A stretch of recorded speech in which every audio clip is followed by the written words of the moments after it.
احنا في الحقيقه كان من المفترض انها تبدا الاستاذه الدكتوره بشرى رئيسه المؤتمر الكلمه، بس نظرا لارتباط الاستاذ الدكتور سعيد ابراهيم شلبي مساعد رئيس اكاديميه البحث العلمي للمجالس النوعيه المتخصصه بمواعيد اخرى، فهو هيتفضل مشكور وهيقول لنا كلمه الافتتاح. اتفضل. شكرا دكتور طارق. بسم الله الرحمن الرحيم.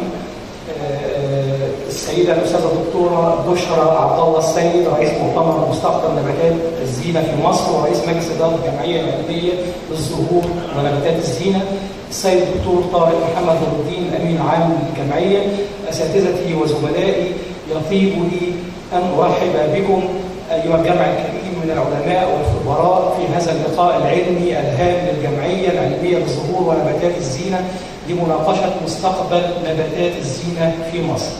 السيدات والسادة، لا شك أنكم تتفقون معي في أن الكثير من نباتات الزينة تعتبر من النباتات الواعدة والتي لم تأخذ حظا وفيرا من العناية والدراسة داخل مصر، حيث أنها تعتبر دعامة اقتصادية أساسية في كثير من دول العالم، خاصة تلك التي تصدرها إما في صورة نباتات الزينة أو تلك التي تستخلص من بعضها المشتقات الطبية والعطور التي تدخل في مجالات عدة.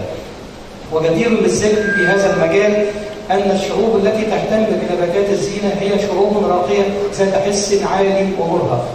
وإذا ما تم التوجيه لحل المشاكل التي تواجه منتجي الزهور ونباتات الزينة عن طريق التعاون العلمي وتبادل الخبرات بين الجهات العلمية والبحثية والمنتجين المحليين لهذه النباتات، يتمكن من خلالها هذا القطاع من إكثار نباتات الزينة المختلفة، ومنها كما تعلمون الأشجار والشجيرات وغيرها بطرق حديثة، أيضا وتحسين المعاملات فيما بعد القطف والحصاد وإبراز دور نباتات الزينة في علاج المشاكل البيئية.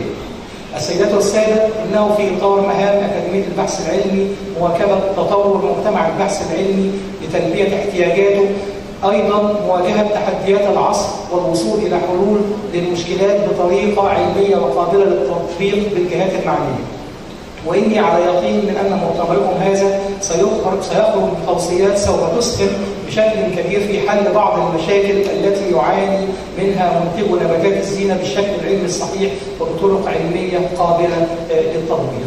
وبدون متمنيا لهم مناقشات مثمرة، كما أقدم عظيم الشكر والامتنان للسيدة الأستاذة الدكتورة بشرى عبد الله السيد محمد رئيس المؤتمر والدكتور طارق على تنظيم هذا المؤتمر، وأسأل الله أن يوفقكم جميعا لما فيه الخير والسلامة الحقيقة. شكرا.